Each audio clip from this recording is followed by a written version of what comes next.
Chapter 35 Sneha की नई साजिश में फंसी नित्य ने की सबकी हालत खराब। तभी उसको नीचे से कुछ गिरने की आवाज आई। उसने अपनी गाड़ी की तरफ देख जहां पे रात के 12 बज रहे थे, इसलिए वो अपने कमरे से निकल बाहर आई तो उसको अपने सामने पूरा अंधेरा नजर आ रहा था। नित्य को ये बहुत अजीब लग रहा था क्योंकि सिंघानी पल्स में हमेशा ही रात के समय सीढ़ियों के पास वाली जल करती थी ताकि रातों को किसी के नीचे गिरने का डर ना रहे। नित्य अपने एक कदम आगे बढ़ती है कि उसको ऐसा लगता है जैसे कोई उसके पीछे है, लेकिन नित्य पीछे देखने की बजाय उस अंधेरे का फायदा उठा एक सोफे चली जाती है और वह झाड़ू हो जाती है। तभी उसे एक आवाज आती है जिसे सुन उसका दिमाग खराब हो जाता है। अब आगे अंधेरे में छुपी हुई नित्य अभी उन आदमियों की बात सुन रही थी। एक आदमी अपने साथ आ रहे आई से बोला, छगन तुझे क्या लगता है वो लड़की कैसी हो, तीखी मिर्ची या फिर जलेबी जैसी? ये सब बोलते वक्त उसके होठों पे बहुत ही गंदी स्माइल थी और आंखों में हवस उसके साथ चल था। छगन बोला, बॉस अपने को लगता है वो कोई तीखी मिर्च होगी, आखिर इतने बड़े घर की लड़की जो थारी। वैसे भी बॉस आज तो मजा आएगा। वैसे जिसने अपन लोगों इस काम का सुपारी दिया है न उसने अपन लोगों को उस लड़की का वीडियो भी बनाना है। पता नहीं उस लड़की ने हमारे बिग बॉस को किस तरह परेशान किया है जो उसके साथ अपन को मजाक करने को बोला है, साथ उसके वीडियो को बना सोशल मीडिया पे वायरल भी करना। मुझे तो उस लड़की पे तराश आ रहा है। उसकी बात सुन उसका बॉस उसके कंधे पे हाथ मारते हुए बोला, साले कल जो तूने उस 15 साल की लड़की के साथ किया तुझे उसपे तो एक बार भी तराश नहीं आया था, बल्कि वो तेरे सामने कितना हाथ जोड़ रही थी। उसकी बात सुन वो आदमी अपने होठों पे जेब को घूमते हुए बोला, साल क्या लड़की थी, वैसे भी ऐसी कच्ची काली कहाँ ज्यादा हाथ लगती है। ऊपर जब वो मेरे सामने गिड़गिड़ा रही तो ऐसा लग रहा जैसे मुझे कितना सुकून मिल रहा था, भले वैसे पे क्या मैं तरस करता। ये बोल वो हंसने लगा। वही साइड में वॉल से चिपक के खड़ी नित्य की आंखें गुस्से से लाल हो चुकी थी। उसने इतने साल में जो अपने ऊपर काम करके अपने सेल्फ कंट्रोल को पाया था आज वो छूट गया। उसने ना आव देख ना ताव वो वॉल के पीछे से बाहर आई और सीधा एक लात छगन के सीने पे मार देती है, जिसे वो कुछ दूर जाके के गिरता और उसके मुंह से एक चीख निकल आता है। उसके गिरते ही पूरे घर की लाइट स्टार्ट हो जाती है। लाइट के आते ही वह पे और भी गुंडे आ जाते हैं और नित्य के आसपास घेरा बना के खड़े हो जाते हैं। वहीं दूसरी तरफ एक होटल में स्नेहा और उसके साथ एक लड़का था जो कि स्नेहा की बॉडी पे हाथ फेर रहा था, उसको किस कर रहा था। वही स्नेहा अपने फोन में अभी एक वीडियो देख रही थी, साथ ही दूसरे हाथ उस लड़के के सर को सहला रही थी। इस वक्त उसके चेहरे पे बहुत ही बड़ी स्माइल थे और आंखों में खुशी थी। वो जो वीडियो देख रही थी वो सिंघानिया पैलेस का सीसीटीवी फुटेज था, जिसमें उससे इस वक्त नित्य लोगों से घिरी हुई नजर आ रही थी। वो उस लड़के के बाल को सहलाते हुए थोड़ी उदास आवाज में बोली, शान मुझे लगता है कि तुम्हें दी के साथ ये सब नहीं करना चाहिए, आखिर वो मेरी बहन है। उसकी बात सुन शान उसकी आंखों में देखते हुए बोला, बेबी तुम्हें टेंशन लेने की जरूरत नहीं है, वैसे भी वो लोग सिर्फ उसके साथ मजे करेंगे, आखिर तुमने ही तो कहा था कि उसे लड़कों के साथ रात बिताने में मजा आता और आज की रात वो उन लोगों के बीता लेगी और उसका वीडियो भी बना लेंगे, उसके बाद तुम उससे उस घर से निकल देना। वैसे भी कोई भी इंसान किसी गोदली हुई बेटी पे थोड़ी न भरोसा करेगा, वो भी तब जब सबूत हमारे पास होगा। और वैसे भी ऐसे लोगों का कोई हक नहीं होता कि वो हम लोगों के साथ रह सके। वैसे भी तुम सिंघानी परिवार की प्रिंसेस हो और वो सिर्फ एक गवार गोदली हुई बेटी। उसकी बात सुन स्नेहा को मन ही मन बहुत खुशी हो रही थी। उसने अपना फोन बंद कर अब खुद भी शान के होठों को अपने होठों के साथ मिला लेती है। फ्लैशबैक। स्नेहा का नित्य को लेकर आज का प्लान पोस्टपोन्ड हो गया था, जिसे वो बहुत गुस्से में थी, इसलिए वो अपने आप को नॉर्मल करने के लिए क्लब जाने का प्लान करती है, जिसकर बाद वो तैयार होने चली जाती है। स्नेहा अभी रेडी ही थी कि तभी उसे नीचे से कार का आवाज सुनाई देता है, इसलिए वो अपनी खिड़की के पास जाती है तो देखती है नीचे मोक्ष आया हुआ और वो नित्य को अपनी कार से बाहर निकाल रहा था। उसके बाद जब उसने उन दोनों की करीबी को देख उसका खून एक फिर से खोल गया था, इसलिए वो बिना वक्त को गवाए जल्दी से जल्दी मोक्ष और नित्य के पास आने लगी थी। लेकिन जब वो वहां पहुंची तो उसके सामने का नजर कुछ अलग था। उसके आने मोक्ष नित्य को किस कर रहा था, वही नित्य तो बस उसकी आंखों में देख रही। ये नजारा देख स्नेहा की आंखों एक मदर करने की इच्छा जग गई। उसका दिल कर रहा मोक्ष ने नित्य के जिन होठों को चूमा है वो होठों वो नित्य से अलग कर दे, लेकिन फिर भी अपने इमोशन पे काबू रखते हुए वो अपनी आवाज को शहद भी मीठी निकलते हुए मोक्ष और नित्य को आवाज देने लगी थी। उसकी आवाज में जो मिठास थी उससे तो किसी को डायबिटीज होने के चांस था। आखिर ज्यादा मीठा हेल्थ और लाइफ दोनों के लिए अच्छा नहीं होता। उसने नित्य की मोक्ष के सामने थोड़ा दिखने की सोची, लेकिन वो भी नहीं कर पाई थी, जिसे उसे और गुस्सा आया और उस गुस्से में पेट्रोल को डालते हुए मोक्ष ने उसकी इंसल्ट जो की। ये सब सोचते हुए वो क्लब में ड्रिंक पे ड्रिंक कर रही थी। तभी वहां पे एक लड़का आया जो कि स्नेहा के बगल में बैठ गया और उसकी थाई पे हाथ रख बोला, स्नेहा तुम यहाँ क्या कर रही हो? वहीं जब स्नेहा ने एक जानी पहचानी आवाज सुनी तो वो अपना सर ऊपर करके देखती है तो उसके सामने उसका एक दोस्त बैठा हुआ था, जिसे देख उसकी आंखें चमक गई। वो अपने मन में बोली, अरे यार मैं इस इंसान को कैसे भूल सकती हूँ? आखिर जब मैं 12th में थी उस वक्त ये एक गैंग को लीड कर रहा था। इसका मतलब इसके पास बहुत से आई होंगे और आज तो नित्य भी घर और अकेले है। ये सब सोचते हुए उसके चेहरे पे एक कुटिल मुस्कान आ जाती है, लेकिन फिर जल्दी ही अपने चेहरे पे उदासी और आंखों में नमी लाते हुए उसके हाथ अपने हाथ को रखते हुए बोली, शान मैं तुम्हें अपना बहुत अच्छा दोस्त समझती हूँ, इसलिए मैं आज अपने दिल की बात तुमसे शेयर करने जा रही हूँ। उसकी बात सुन शान एक नज़र अपने हाथ को देखता है, फिर एक नज़र स्नेहा को, जिसके चेहरे पे उदासी और आंखों में नमी थी। इसलिए वो उसके सर को सहलाते हुए बोला, स्नेहा तुम मुझसे अपनी बात शेयर करो, मैं तुम्हारी हर प्रॉब्लम का सॉल्यूशन देता हूँ। उसकी बात स्नेहा एक बार फिर से मुस्कुराई, लेकिन जल्दी ही अपनी मुस्कान को छुपा लेती है और शान की तरफ देखते हुए बोली, शान मेरे परिवार ने एक लड़की को अडॉप्ट किया है और वो लोगों उससे बहुत प्यार करते हैं, जिसका वो अच्छे से फायदा उठा रही है। वो रोज रात को क्लब जाती है, साथ ही वो रोज अलग अलग लड़कों के साथ सोती है। मैंने इस बारे में मॉम डैड से बात करने की कोशिश की, लेकिन उसे पहले ही उस लड़की ने मुझे मारी और फिर मॉम डैड के सामने ये प्लॉट किया कि मैंने उसको इस घर में आने से परेश करती हूँ। उसकी बात सुन शान बहुत गुस्सा आने लगा, लेकिन स्नेहा की आगे की बात सुन उसकी आंखें चमक उठी। वो शान की तरफ देखते हुए बोली, आज मॉम डैड अपनी एक फ्रेंड के शादी में गए हैं और मैं यहाँ हूँ, इसलिए वो लड़की आज कुछ लड़कों के साथ घर पे वो सब करने वाली है। उसकी बात सुन शान ने उसकी तरह देखते हुए बोला, ठीक है, मुझे इसका एक सॉल्यूशन है। उसके बाद वो स्नेहा को अपना प्लान बता देता है, जिसे स्नेहा को आंखें चमक जाती है। आखिर वही हो रहा है जो वो चाहती थी, लेकिन फिर भी उसने उसको उसके प्लान के लिए मना करने का नाटक करते हुए बोली, नहीं मैं साथ ऐसा कुछ नहीं कर सकती हूँ, जो भी है जैसी भी है तो मेरी बहन ना, उसके साथ में ऐसा कैसे कर सकती हूँ? उसकी बात शान उसके हाथ को पकड़ अपने साथ ले जाते हुए बोला, उसके साथ जो भी होगा वो उसके कर्मों का फल है, तुम्हें टेंशन लेने की जरूरत नहीं है। Flashback and. मेरी न्यू स्टोरी। क्या हो जब आंधी तूफान से टकराए, क्या हो जब शैतान डेमन से टकराए। यह कहानी है शैतान अधीर राजावत, जो किसी को मारने से पहले एक बार भी नहीं सोचता। दूसरी तरफ है डेमन महाराक्षी राजवंश, जिसे लोगों को मारने में मजा आता है। क्या हो जब एक दिन डेमन महाराक्षी शैतान अधीर को मार देती है थप्पड़, तो क्या होगा इनका अंजाम? कहाँ तक जाएगी इनकी दुश्मनी? जानने के लिए सुनिए मेरी new story demon girl. Sneha ये सब सोच रही थी, वही शान जो कि अब तक उसके ऊपर आ चुका वो उसको एक बार फिर से किस करने लगा। उस बार उसने बिना अपने फोन देखे फोन को बंद कर दिया था। वही सिंघानिया पैलेस में नित्य अभी भी उन आदमियों से घिरी हुई थी। वो सभी आदमी नित्य को लस्ट भरी नजर से देखने लगे थे। हालांकि कि नित्य को इस वक्त बहुत गुस्सा आ रहा था, लेकिन फिर भी उसके चेहरे पे कोई एक्सप्रेस नहीं था। वो वैसे ही अपने जगह पे खड़ी थी कि तभी एक आदमी आगे आते हुए अपने बाकी आदमियों से बोला, भाई क्या माल है? उसके साथ वाला बोला, अबे साले ये माल नहीं बवाल है, आज रात तो अपन लोग को बहुत मजा आएगा। ये बोल वो दोनों नित्य का हाथ पकड़ते के लिए आगे बढ़े, लेकिन नित्य ने दोनों के हाथ पकड़ लिए और एक क्रैक की आवाज के उन दोनों के हाथ को मोड़ देती है। वही उस आदमी के बाली साथी ये देख सब 2 कदम पीछे हो जाते हैं।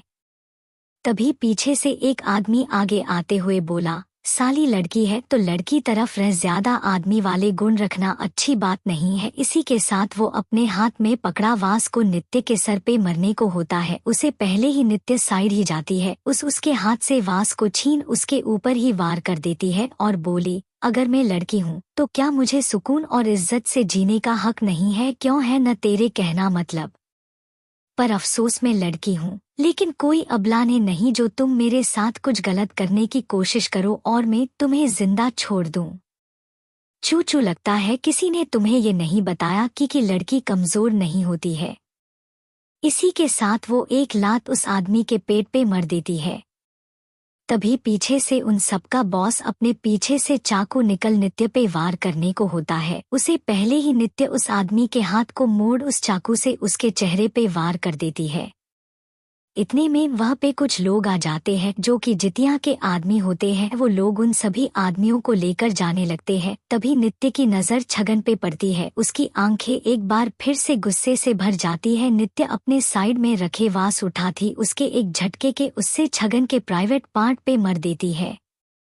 उसकी आवाज पूरे मैंशन में गूंज उठी।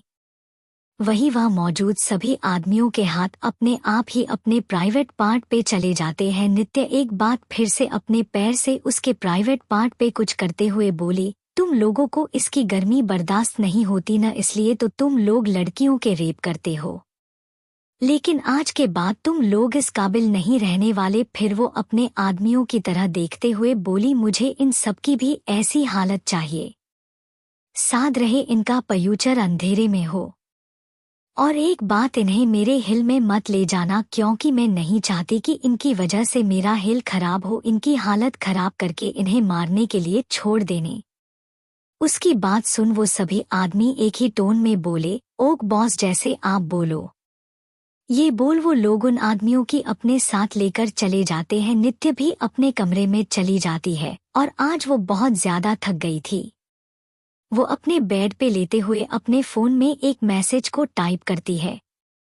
उसके बाद वो अपने मन में बोली, स्नेहा आज जो तुमने किया है न, इसका रिजल्ट तुम्हें कल सुबह देखने को मिलेगा। Tit for tat. आज रात जितने मजे करना है कर लो, कल सुबह का सबसे पहला मॉर्निंग विश तुम्हें मेरी तरफ से मिलेगा। तभी नित्य की नज़र अपने फोन मोक्ष के मैसेज आया, जिसे देख उसका गाल थोड़ा शर्म से लाल हो गया था। आखिर मोक्ष का नाम पढ़ते ही उसको अपनी और मोक्ष की किसकी याद आ गई। ये पहली बार था जब नित्य को ये फीलिंग हो रही थी। उसको ऐसा फील हो रहा था जैसे उसके पेट में बटरफ्लाई उड़ रही हो। तभी उसको एक और मैसेज आया, टू बी कंटिन्यूड। चैप्टर 36, मोक्ष की बेशर्मी। नित्य का प्लान स्नेहा को सबक सिखाने। ये मैसेज मोक्ष की तरफ था जो उससे पूछ रहा था कि क्या तुम अब तक सोई नहीं। उसके जवाब में नित्य ने बस एक शब्द में जवाब दिया, नहीं मैं सोने जा रही हूँ, मुझे काम करना था इसलिए। वही दूसरी तरफ मोक्ष जो घर आते ही नित्य को मैसेज कर अपनी खबर दे दी थी, वो इस वक्त अपने स्टडी रूम में बैठा काम कर रहा था। नित्य और पलक के साथ टाइम बिताने के चक्कर में उसका बहुत सारा काम पेंडिंग पड़ा था जिसे वो अभी कर रहा था। वही उसके सामने वाले सोफे पे बैठा मयंक आने बॉस को अपने मन ही मन कोस रहा था। राक्षस अगडू खड़ूस कहीं के 2 दिन से खुद मजे कर रहे हैं और मेरे जैसे मासूम को अपना काम दे दिया संभालने के लिए। इसे भी इनका पेट नहीं भरा था, अब मुझे अपने साथ काम करने के लिए बोल रहे हैं। खुद तो 2 दिन से गायब है, जैसे ये कंपनी इनकी ना होकर मेरी है। और अभी खुद तो अपना काम कर रहे और मुझे भी जगा रखा है। अरे कोई तो इस इंसान को बताओ, मैं एक इंसान हूँ, इनकी तरह कोई डेविल नहीं जिसे वो रात भर जगाने का प्लान बना रहे हैं। वो अभी अपने मन ही मन में इसको कोश ही रहा था कि तभी उसके कान में मोक्ष की आवाज आई जो बोला था, अगर तुम्हें लड़कों में इंटरेस्ट तो अपने लिए किसी को और को ढूंढ लो, मेरी एक फियांसे है जिसे मैं बहुत प्यार करता हूँ। मोक्ष की ये बात सुन मयंक अपनी आंखों को बढ़ाकर और मुंह खोले सुन रहा था। उसने भी मोक्ष के अंदाज में बोला, वैसे तो मैं स्ट्रेट हूँ, लेकिन अगर मुझे लड़कों में इंटरेस्ट होता भी तो भी आप मेरे टेस्ट के नहीं होते। पता नहीं लेडी बॉस ने आपको शादी के यहाँ कैसे कर दिया। उसने ये आखिर बात बोलते वक्त मोक्ष की तरफ देखने लगा जो कि उसको ही घूर रहा था। जैसे कहता हो बस एक और उसके बाद देखो मैं तुम्हारे साथ क्या हूँ। वही उसकी ऐसी घूरती हुई नजर को देख मयंक अपना काम करने लगा। मोक्ष भी अपने काम बिजी में हो गया था। अचानक ही उसका ध्यान अपने फोन पे चला गया। वो सोचने लगा क्या नित्य ने उसके मैसेज को अभी तक देखा नहीं, क्या वो उससे गुस्सा है। ऐसे बहुत से ख्याल उसके दिमाग में घूमने लगा। इसलिए वो जल्दी से अपने हाथ में पकड़ी फाइल को टेबल पे रखता है और अपने फोन पे नित्य को भेजे हुए मैसेज को चेक करता है। उसी वक्त नित्य ने भी मैसेज देख था, जिस कारण उसकी भौहें आपस में जुड़ गई और नित्य को फिर से मैसेज करके सवाल करता है कि वो अभी तक सोई क्यों की। जब उसे नित्य का जवाब मिला तो वो थोड़ा सोच में पड़ गया। अचानक ही उसके होठों पे स्माइल आ गई, ये सोचकर कि कहीं नित्य उसकी और अपनी फिस्ट किस के बारे में तो नहीं सोच रही थी। जैसे ही मोक्ष के दिमाग में ये ख्याल आया, उसके चेहरे पे बड़ी सी स्माइल आ गई। आखिर उसकी बारबी डॉल उसके बारे में जो सोच रही थी। फिर उसके कुछ सोचकर नित्य को एक सवाल पूछ लिया। वही नित्य जो कि उसके सवाल को पढ़ शर्म से पानी हो रही, उसने अपने आप से ही कहा ये बेशर्म इंसान पूछ रहा। मोक्ष ने उसे सवाल किया था, डोल क्या तुम्हें हमारी फर्स्ट केस पसंद आई? मोक्ष ने पता नहीं क्या सोचकर मैसेज किया था। नित्य इस सवाल से बचने के लिए जल्दी से उसको एक मैसेज लिखे कर भेज देती है, मुझे नींद आ रही है, मैं सोने जा रही हूँ, तुम जाओ और सो जाओ वरना तुम्हारी तबीयत खराब हो जाएगी। ये सब नित्य ने एक ही बार में लिख के सेंड कर दिया। वही मोक्ष जो कब से नित्य के जवाब का इंतजार कर रहा था, वो उस मैसेज को देखते ही स्पीचलेस हो गया। वो अभी कुछ मैसेज करता उससे पहले ही नित्य गुड नाइट का मैसेज भेज दे तो और ऑफलाइन ही जाती है। वही मोक्ष उसकी स्पीड देख हैरान था। मोक्ष बेचारे को इसको गुड नाइट बोलने का टाइम तक नहीं मिला। वो सोचने लगा आखिर मैंने ऐसा कौन इतना बड़ा सवाल कर दिया जिसने उसकी बारबी डॉल को इतनी जल्दी ऑफलाइन होना पड़ा। उसको अभी भी समझ नहीं आ रहा था कि नित्य इतनी जल्दी में उसको गुड नाइट बोलकर बिना इसके मैसेज का इंतजार किया क्यों ऑफलाइन हो गई। वो अपने फोन को घूर रहा, जैसे उसको ही दोष दे रहा हो, जैसे अभी जो उसके साथ हुआ उसमें उसके फोन की गलती हो। वही दूसरी तरफ स्नेहा जल्दी से खुद को सही करती है, फिर एक नज़र बेड पे देखती है जहाँ पे इस वक्त शान सो रहा था। उसने इस वक्त एक भी कपड़ा नहीं पहना था। वो अपने आप से बोली मेरी खूबसूरती है ही ऐसी किसी की भी नियत डोल जाए, लेकिन फिर खुद से ही बोली बस एक बार में मोक्ष को अपने इस खूबसूरती के जाल में फंसा लूं, उसके बाद देखती हूँ ये नित्य मेरा क्या कर सकती है। उसके बाद वो अपना फोन उठा पहले सिंघानिया पैलेस के सीसीटीवी कैमरे को चेक करती है, लेकिन उसे कुछ भी दिखाई नहीं दे रहा था। वो हैरानी से सभी कैमरे को चेक कर रही थी, लेकिन उसको कभी भी कुछ भी नहीं मिला कि आखिर उन आदमियों ने अपना काम किया कि नहीं। वो ये सब सोचकर जल्दी से कमरे से बाहर निकल जाती है और अपनी कार लेकर जल्दी से सिंघानिया पैलेस के लिए चली जाती है।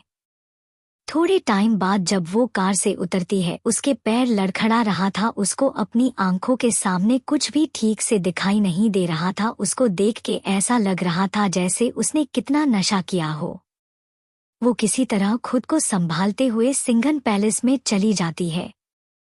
वो जैसे तैसे करके हॉल में आती और जैसे ही गिरने को होती है कोई उसको पकड़ लेता है। इस वक्त उस इंसान के चेहरे पे एक एविल स्माइल थी। वो इंसान स्नेहा को उसके कमरे में ले जाता है। स्नेहा का कमरा सेम नित्य के कमरे के जैसा ही था। उन दोनों के कमरे में सिर्फ फ्लोर का डिफरेंट था। उसका कमरा पूरी तरह से एंटीक और महंगी चीजों को से भरा हुआ था। अगली सुबह नित्य अपने कमरे से बाहर आती सीधा लिविंग रूम में आती और अपने सामने देखती है जहाँ पे इस वक्त राधिका जी और ऋषभ जी एक दूसरे बात कर रहे थे। बात तो सिर्फ ऋषभ जी कर रहे, राधिका जी तो शर्मा रही थी। नित्य उन दोनों के पास जाती है और दोनों को बारी बारी गुड मॉर्निंग विश करती है। वो दोनों भी नित्य को पकड़ अपने बीच में बैठा लेते हैं। राधिका जी नित्य ने अपने चेहरे पे थोड़े से क्यूरियोसिटी के भाव के साथ पूछा, बेटा क्या तुम्हें मोक्ष के परिवार वाले पसंद आए? क्या उन्होंने ने तुम्हारे साथ अच्छा बिहेव किया ना? उनके सवाल को सुन नित्य ने हंसते हुए जवाब दिया, मॉम वो लोग बहुत अच्छे हैं, उन लोगों ने मेरा बहुत ख्याल रखा था। वो लोग तो मुझे आने भी दे रहे थे। उसकी बात सुन राधिका जी और ऋषभ जी दिनों ही खुश हो गए थे। आखिर उनकी बेटी खुश रहे और एक अच्छी जिंदगी हुए जिसमें सब लोग उसे प्यार करे, भले एक पेरेंट्स को और क्या चाहिए। उनके लिए तो उनके बच्चों की खुशी सबसे आगे थी। तभी नित्य ने चेहरे को इधर उधर घूमते हुए बोली, मॉम डैड आशीष भाई नहीं दिख रहे हैं। उसके बाद सुन राधिका जी और ऋषभ जी ने पहले एक दूसरे को देख फिर हंसते हुए बोले, बेटा वो किसी काम से बाहर गया है, शाम तक आ जाएगा। उनकी बात सुन नित्य अपना सर हिला देती है। तभी उसकी नजर एक सर्वेट पे जाती जिसे नित्य की आंखों में हल्की सी चमक आ जाती है। नित्य उस सर्वेट को रोकते हुए बोली, काजल क्या तुम ये कॉफी स्नेहा के लिए लेकर रही हो? उसकी बात सुन काजल अपना सर हाँ में हिला देती है। काजल एक बेजुबान लड़की है जिस कारण वो अपने सारे काम इशारे में करती है। बहुत दिल की साफ और मासूम है। उसकी मम्मी सिंघानिया पैलेस में काम किया करती थी, लेकिन उनका एक्सीडेंट होने के बाद काजल उनकी जगह सिंघानिया पैलेस में काम करने के लिए आने लगी थी। वो यहाँ काम करने के साथ साथ पढ़ाई भी करती थी जिसका पूरा खर्चा सिंघानिया परिवार उठा रहा था। इसलिए वो भी यहाँ पे अपने पूरे दिल से काम करती और पढ़ाई करती थी। उसका इशारा समझ नित्य मुस्कुरा देती है और बोली, ये कॉफी तुम अंदर लेकर चली जाओ और हैंगओवर को उतारने के लिए जूस ले आओ। उसकी बात सुन सब लोग नित्य की तरफ देखने लगते तो नित्य जवाब देती है। वो कल रात स्नेहा अपनी एक फ्रेंड के बर्थडे में गई थी। उन्होंने वहां पे बहुत ज्यादा ड्रिंक कर लिया, उनसे चला भी नहीं जा रहा था। वो रात की मैं हॉल में पानी पीने आई, तब मैंने उन्हें यहाँ सोफे पे बैठा हुआ देख उनके पास चालू गई और उन्हें संभालते हुए उनके कमरे में छोड़ने चली गई थी। उसकी बात सुन राधिका जी और ऋषभ जी को अजीब लगा, क्योंकि स्नेहा के सभी दोस्तों के बारे में उन्हें पता था। उन्हें ये भान पता था कि स्नेहा ड्रिंक नहीं करती है, लेकिन वो कल रात ड्रिंक करके कहाँ से आई थी। लेकिन वो लोग नित्य से कुछ नहीं बोलते हैं। काजल भी अब तक हैंगओवर के लिए जूस बना के ले आई थी। उसके बाद नित्य काजल के साथ स्नेहा के कमरे में चली गई। जब वो लोग अंदर आए तो वह का नजारा देख हैरान थे। हैरान तो सिर्फ काजल थी, नित्य तो बस नाटक कर रही थी। उसके होठों पे एक एविल स्माइल थी। वो जल्दी से स्नेहा के पास आई और उसको जगाने की कोशिश करने लगी या फिर नाटक करने लगी। नित्य बगला में रखा पानी ग्लास का उठा, उसमें से पानी निकल स्नेहा के ऊपर छिड़कने ने लगी। हालांकि उसका मन कर रहा कि वो पूरा पानी उसके मुंह पे फेंक दे, लेकिन वो अभी ऐसा कुछ नहीं कर सकती थी। जब नित्य ने देखा कि वो अपनी आंखें खोल रही है तो उसने जल्दी से पानी के ग्लास को साइड में रखा और स्नेहा को उठाने लगी। स्नेहा की आंखों से आंसू बह रहे, उसको अपनी बड़ी में बेहिसाब दर्द हो रहा था। उसको ऐसा लग रहा जैसे किसी ने उसको बहुत मारा था। नित्य स्नेहा की तरफ फिक्र से देखते हुए बोली, स्नेहा तुम यहाँ फ्लोर पे क्या रही हो? मैंने तो तुम्हें रात में बेड पे सुलाया था न। अगर तुमसे संभालती नहीं तो तुम ड्रिंक क्यों करती हो? उसकी आवाज सुन स्नेहा की नजर अब नित्य ओर जाती है। उसको अपने सामने सही सलामत देख उसकी आंखें बड़ी हो जाती है। उसको समझ नहीं आता कि नित्य अभी यहाँ क्या कर रही है। उसको तो अपने कमरे में ही ना चाहिए न, या फिर मर जाना चाहिए था। लेकिन उसने इस बारे में बाद में सोचने के बारे में सोच वो नित्य का हाथ पकड़ के खड़ी होने लगी, लेकिन नित्य उसका हाथ छोड़ दिया जिसे वो फिर से नीचे फर्श पे गिर जाती है और उसके मुंह से चीख निकल जाती है। काजल भी अब नित्य की मस्त करने के लिए आ जाती है, लेकिन नित्य उसको मना करते हुए बोली, एक काम करो, किसी मेल सर्वेंट को बुला के लाओ और उन्हें डॉक्टर को भी घर आने के लिए कह देना। उसके बाद काजल वहां से चली जाती है। वही स्नेहा की आंखें नित्य की बात और उसी हरकत सुन और देख के हैरानी से बड़ी हो जाती है। दूसरी तरफ एयरपोर्ट पे आशीष वेटिंग एरिया में किसी के आने का वेट कर रहा था। वो अपनी घड़ी में देखते हुए बोला, अब तक तो उनका जट्टा जाना चाहिए था। तभी उसका फोन बजा। उसने कॉलर आईडी पे नाम देख उसने तुरंत कॉल को पिक किया। दूसरी तरफ से आवाज आई, 20 हमने उन्हें बहुत ज्यादा टॉर्चर किया है, लेकिन वो लोग अभी भी अपना मुंह खोलने के लिए राजी नहीं हो रहा है। उसके बाद सुन आशीष ने वैसे बोला, चाहे जज करना ओढ़े करो, लेकिन उसको इतना मजबूर कर दो कि वो लोग खुद ही मुंह खोल दे। उसकी बात सुन दूसरी तरफ से आवाज आई, ओक बॉस हम समझ गए हैं, आज रात तक आपका का हो जाएगा। आशीष ने गुड बोल के फोन राज्य देता है। तभी उसके पीछे से आवाज आती है, आशीष कैसे हो तुम? उस आवाज को सुनते ही आशीष जल्दी से पीछे पलट के देखता तो उसकी आंखें हल्की नम हो जाती है। To be continued. Chapter 37। Nitya का वार। स्नेहा बेहाल। नित्य का भाई आया। उसके बाद सुन आशीष ने वैसे बोला, चाहे जज करना ओढ़े करो, लेकिन उसको इतना मजबूर कर दो कि वो लोग खुद ही मुंह खोल दे। उसकी बात सुन दूसरी तरफ से आवाज आई, ओक बॉस हम समझ गए हैं, आज रात तक आपका का हो जाएगा। आशीष ने गुड बोल के फोन राज्य देता है। तभी उसके पीछे से आवाज आती है, आशीष कैसे हो तुम? उस आवाज को सुनते ही आशीष जल्दी से पीछे पलट के देखता तो उसकी आंखें हल्की नम हो जाती है। अब आगे। आशीष जल्दी से पीछे पलट के देखता है तो उसके सामने इस वक्त एक लंबा छोड़ा इंसान खड़ा था। वो देखने में बहुत ज्यादा हैंडसम था। उसने इस वक्त ब्लैक श्री पीस सूट पहन रखा था। उसके चेहरे पे कोई एक्सप्रेशन नहीं था।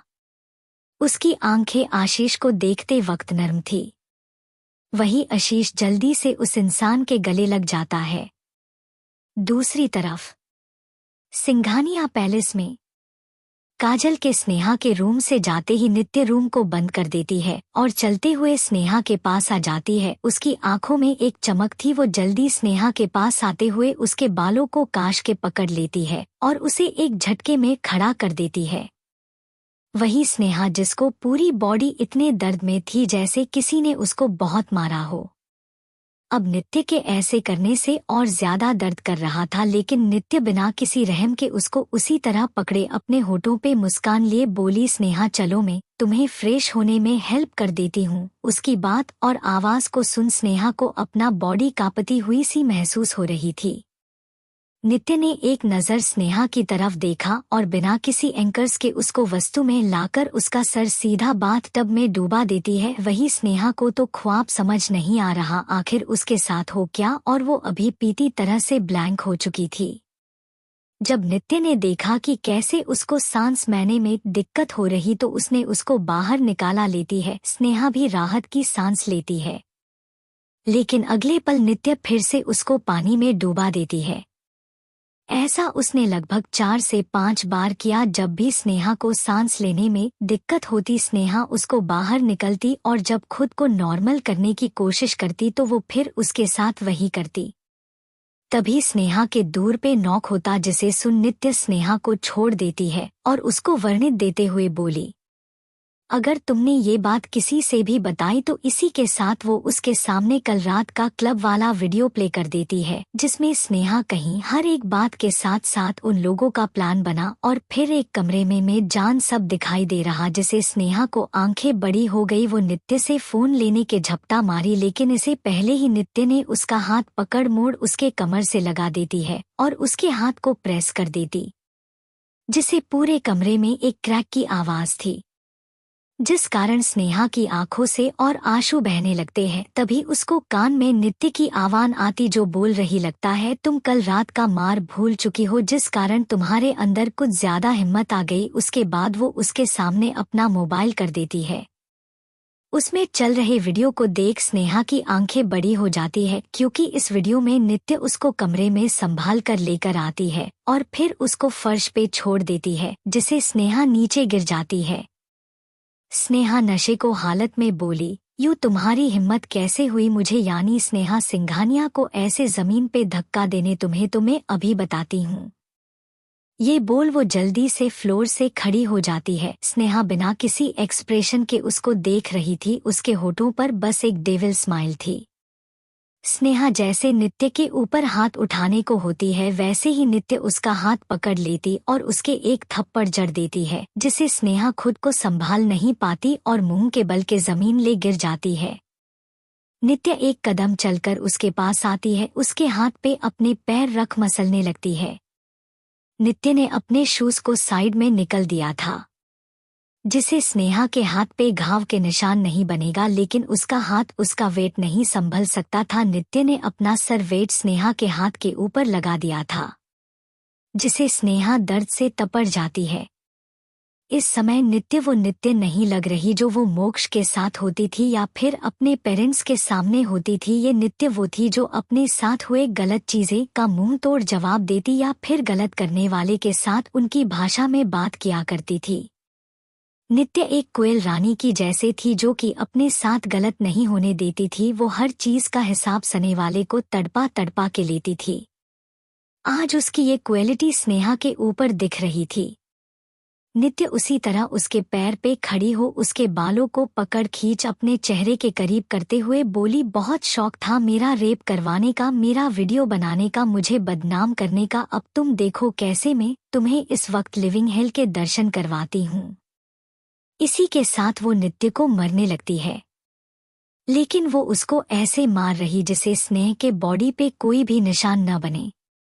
वही स्नेह उस वीडियो को तब तक देखती रही जब तक वीडियो पूरी तरह खत्म नहीं हो गई।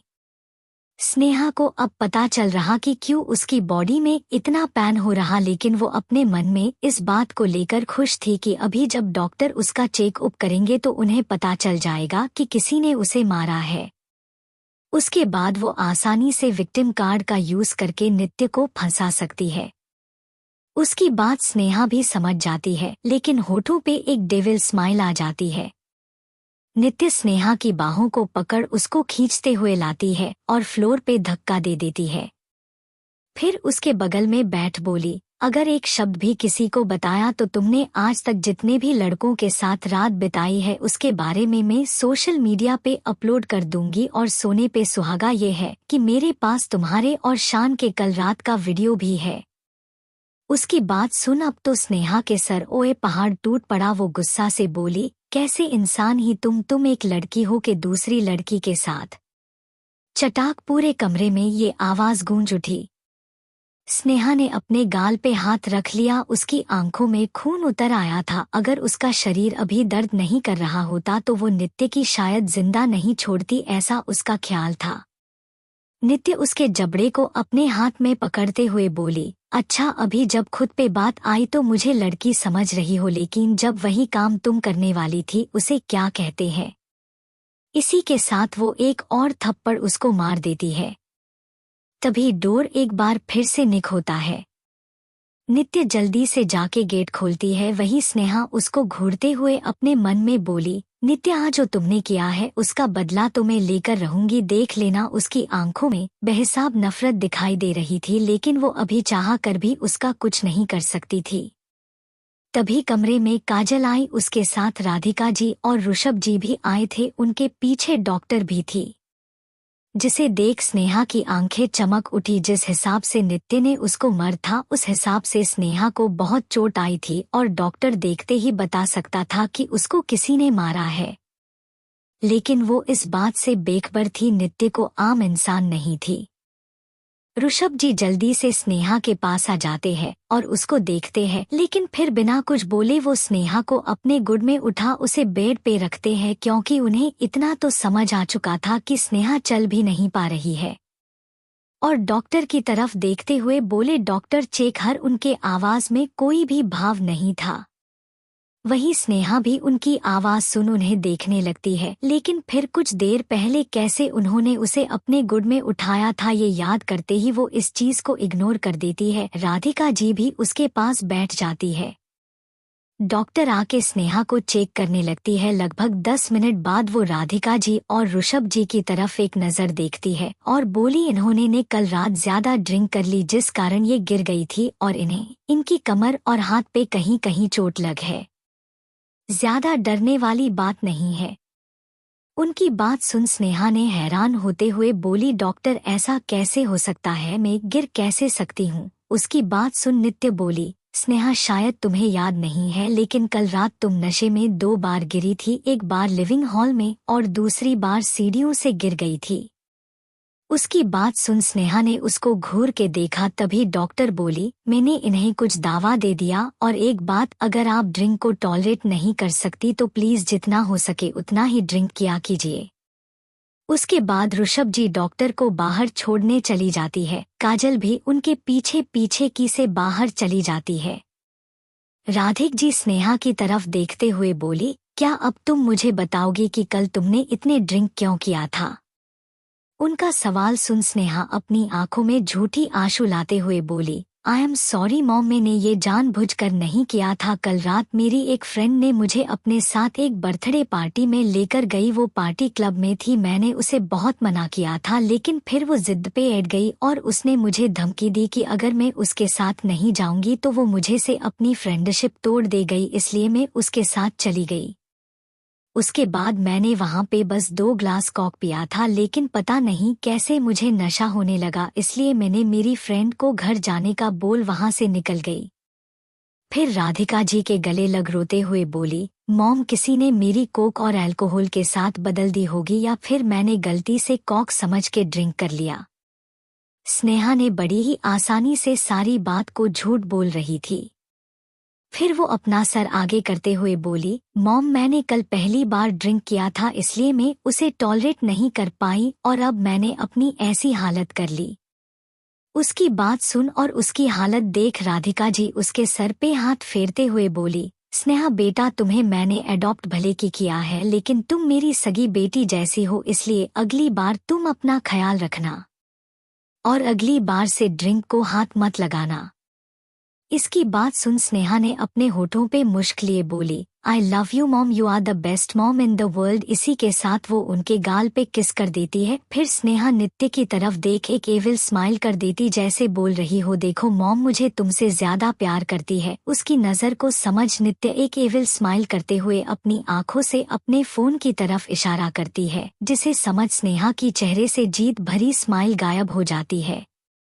दूसरी तरफ एक अंधेरे कमरे में कुछ लोगों को बांध के रखा गया। उन आदमियों की हालत बहुत ज्यादा खराब थी। वही उनके सामने बैठे थे 2 लोग, ये दिनों कोई और नहीं बल्कि आशीष और उसके साथ सुबह जो लड़का एयरपोर्ट पे आशीष से मिला था वो अपनी जलती हुई आंखों से उन्हें ही घूर रहा था।